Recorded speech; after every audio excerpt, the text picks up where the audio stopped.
Naam, bila shaka hapa tunaendelea na mada na utakubaliana na mimi kwamba hichi kikao kinahitaji muda mwingine ili kuja kuweza kuzungumzia. Tuliachia kauli ya tafsiri hapa iliweza kutumiwa na ndugu yangu hapa John Kinyu akisema kwamba samaki ameanza kuozea kichwani. Nafikiri kwamba kwa kujitetea kwake kwamba wangependa labda pengine kuwe na mabadiliko ya mienendo ya hawa samaki ndio wasiozea matuachunge, lakini wenyewe wanakuambia kwamba samaki hawezi kwenda rivers, akienda ameenda. Ni ngumu sana kumwona amerudi na kuweza kurudi pale alipokuwepo. Kuna swala ambalo hawa ndugu zetu wanamaanisha, na mimi nitakuuliza moja kwa moja.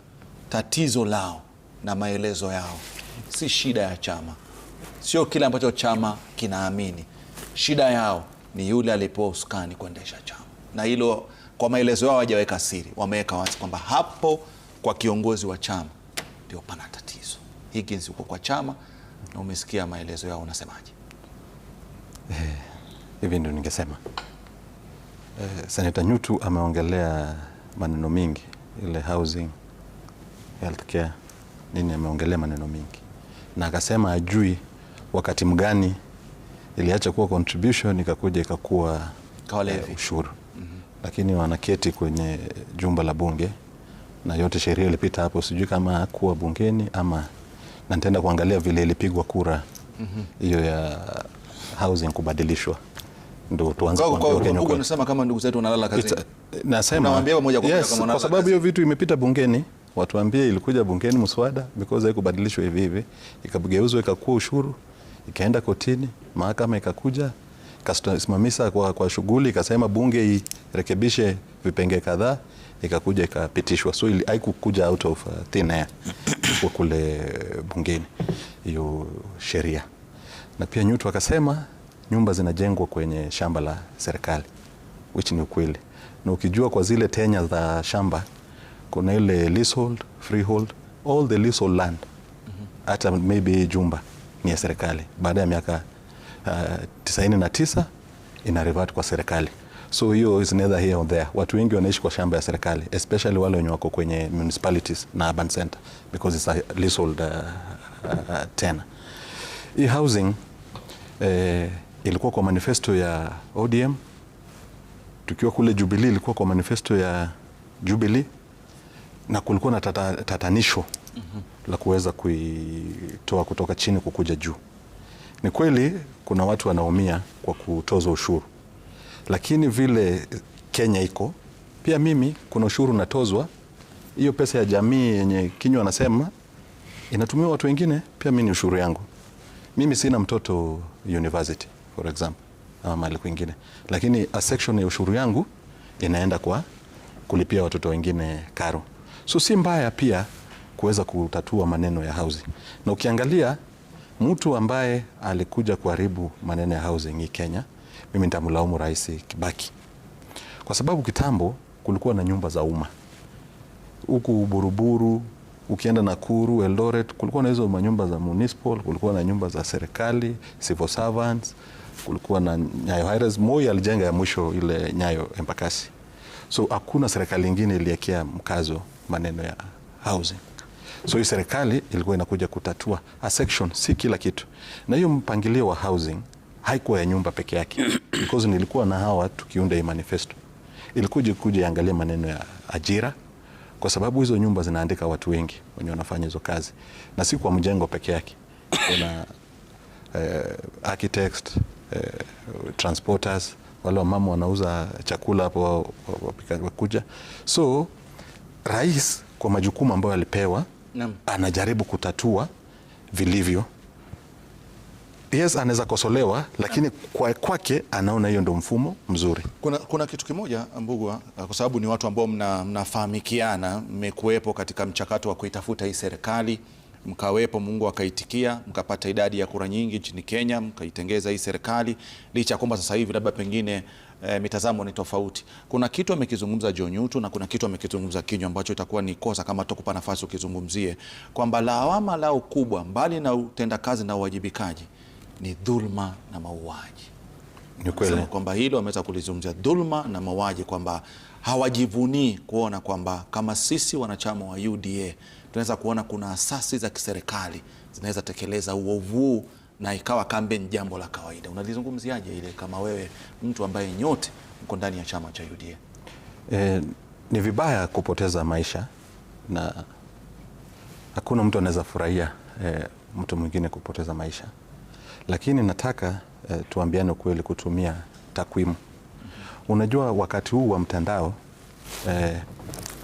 tukiongea hapa tunaonekana na watu wengi Kenya mzima, so visibility is not si wingi, because tukitumia takwimu, wale ambao wanashikana nao kina Matiang'i amemtaja hapa, kuna zile miili zilitoka River Yala mingi sana. Kama hiyo ndio inawauza sana, Matiang'i pia angekuwa na wasukuma kando. Nataka tu hii hypocrisy ishe kidogo. Namba pili ni hii kitu ya mauaji ya wakati wa maandamano nini, imekuwa ile systemic kwa askari. Haijaanza na William Ruto, ilikuwa kwa Uhuru, wakati wa Kibaki ilikuwa, wakati wa afanyaje kama rais wa jamhuri, swali lao. Ndio nasema rais alifanya hivi. Rais alikuwa mtu wa kwanza kupea command ya polisi, command yao. Aliwapea pesa wajisimamie, wako na accounting officer wao. Alijaribu because kisheria si rais ana command askari. Askari iko na command yao independent from the executive. Vile vile tu vile mahakama iko independent. Iko independent. So tukitaka nchi iendelee, vile Bwana Italia alisema, institution kufanya kazi, lawama iekelewe kila mtu. Kama lawama ni askari, Inspector General akuwe responsible ya command ya police. Kama ni issue ya policy, executive iangaliwe. So ndo nchi iendelee, kila institution ifanye kazi yake. Rais vile unajua si ile rais wakati wa Moi mwenye alikuwa na mamlaka yote. Mamlaka yake iko na kikomo na kuna njia ya kutatua ya kukosoana kati ya hizi nyumba ya bunge, executive na judiciary. So pia hawa wajumbe hawako powerless vile tunadhania. Bunge ni nyumba kubwa, na ametaja Kimani Ichung'wah kusema mawaziri ni wabaya. Hiyo ni kazi yake. Yeye yako kwa legislature. Kazi yake ni hiyo, kukosoa executive kutumia structure ambaye ziko. So maneno ya healthcare, yes, tulitoa NHIF. NHIF ikiwa at peak ilikuwa na watu 8,000,000. Inamaanisha hawa watu wengine wote wenye tunajaribu kutetea hawako kwa NHIF to begin with. Yani NHIF at peak ilikuwa na watu 8,000,000. Hawa Kenya wengine wote wenye tunasema NHIF ilikuwa inafanya kazi kuliko SHA hawakuwa mahali popote apart from 8,000,000. So hawa Kenya wengine wangeenda wapi? Na, kuna maswala mazito yanaibuka hapa na Mbugu, na nimeona kwamba Kinyua alikuwa kwa nusura umkatize. Anasema kwamba tuweni wa kweli, wakati tutakatuweza kukosoa, hatuwezi kumkosoa Hasani tukamwacha Hussein wakati wote walifanya makosa. Tukikosoa na shida, tukikosoa Hasani na Hussein pia tumkosoe. Lakini huwezi kuwa kwamba kila siku watembea na Hussein ukimsifu, laiti unasahau kwamba Hussein pia alifanya kile ambacho Hasani anafanya. Je, hapo sisi tunakuwa wakosoaji ama tunakuwa wapotoshaji? Labda kabla niweze kumleta John Yutu ambaye kwanza kabisa ametaja watu wengi lakini hakuna hata mmoja rais wa Jamhuri ya Kenya ameshawahi kusema watu wapigwe risasi. Ametuambia kwamba hizi ni taasisi huru ambazo zinapaswa kufanya kazi zake, hata wamepatiwa hela. Lakini yeye mwenyewe anawaambia kwamba vijana watakapokuwa wakifanya maandamano ambayo inakubalika kisheria, wapigwe risasi za mguu, wapelekwe hospitali, baada ya kupelekwa hospitali wapelekwe mahakamani. Inamaanisha nini? Inamaanisha ni mtu ambaye amejitolea, kwa sababu hata kumpiga mtu risasi mguu haimaanishi hautakufa. Masai, anaitwa Masai, huyu kijana alikuwa apigwa risasi ya mguu na akafa. Rex Masai alipigwa risasi ya mguu na akafa. Kwa hivyo kwangu mimi, ikiwa unaniambia hatumkosoi yule, sijui tualeta huyu, hapana. Tunasema ya kwamba kwa sababu siku ya leo, na ndiposa wakati tumeketi na wewe hapa, tumesikiza rais wa Jamhuri ya Kenya, ndiye rais, na yeye ndiye mamlaka yote tumempatia kwa mkono wake. Kitu kikiendelea kizuri tunamsifu yeye, na kile ambacho ni kibaya Si tuanze huu mchezo atikiwa ni kizuri ni cha mwenyewe, kiatu kiwa kibaya ni cha fundi. Hapana. Kwa hivyo Mbugua, wewe na nikumuuliza tu, ni vizuri ujue ya kwamba Rais wa Jamhuri ya Kenya ndiye alichukua kiapo pale Kasarani, tukamuona akachukua Biblia akaapa, nitailinda katiba hii na kuitetea, na serikali kazi yake ni kulinda mali na maisha ya wananchi. Pale kwetu Laikipia saa hii ukienda mahali panaitwa Salamba, watu wanashambuliwa na uawa, ng'ombe zao zinaibiwa. Rais wa Jamhuri ya Kenya akaja pale Nyahururu akatuahidia kwamba KCC, nyinyi wakulima mtakuwa mkilipwa baada ya wiki 2, mtu atakuwa kilipwa shilingi 50 kwa kila lita ya maziwa. Naam. Hawajalipwa kuanzia mwezi wa 11 mpaka wakati huu. Kwa hivyo ndipo unasikia hata rais mwenyewe anapoongea anasema anajishuku, walisema hakutafanyika. Si mnaona ni ukweli, kwa sababu unajua kila wakati anajishuku watu wanasema ni mwongo. Unajua Waswahili wanasema watu watajulikana kwa tabia na huruka zao. Yeye vile anavyofanya rais inafanya watu wenyewe wamshuku, kwa sababu mambo yale anayoyatenda ni mambo ya kushukiwa. Sasa kitu na dakika kama 3 ya kuzigawanya kwa ndugu zangu wawili, kila mmoja achukue moja na kipande ili tuweze kumaliza. Tunajua umechukua mengi ya kuyazungumzia, kina kwamba uweze kidogo kuweka kwa ufupi ili utoe kauli yako, alafu Tala kishamaliza tutamaliza mada, lakini najua tumeacha katika tukuja kuendeleza mbele. Asante Rashid, nataka kujiunga na maoni ya mwenzangu Seneta Kenywa kwamba Rais wa Kenya anaharibu mali ya umma kwenda kutoa hizi hela za nyota, kwa sababu kama alivyosema Kenywa, na ni kweli kwamba baada ya hiyo safari yote aliyofunga kwenda kule pwani pamoja na mawaziri, inagharimu wa Kenya hela nyingi sana kusafirisha rais kutoka Nairobi mpaka pwani kwa mfano. Na Wakenya wanajua mambo ya usalama wake, lazima kuna askari wanaomtangulia, wale advance team na kadhalika na kadhalika. Ni hela nyingi sana zinazotumika, na rais anaharibu mali ya umma. Hiyo kazi anayofanya kupeleka pesa kwa vijana kwa simu ingefanyika akiwa State House akipanga mipango ya kusaidia taifa la Kenya. Na ni lazima tuseme kwamba rais anafanya siasa ama kampeni na pesa hizo za nyota, na hizi pesa zimetoka katika banki kuu ya ulimwengu, World Bank. Na kwa hivyo ni vizuri tuone rais, na pia unajua ile hadhi ya rais Rashid inafaa iwe pale. Sasa nimeangalia nikaona rais hata ndiye anahoji wale vijana, we jina lako nani?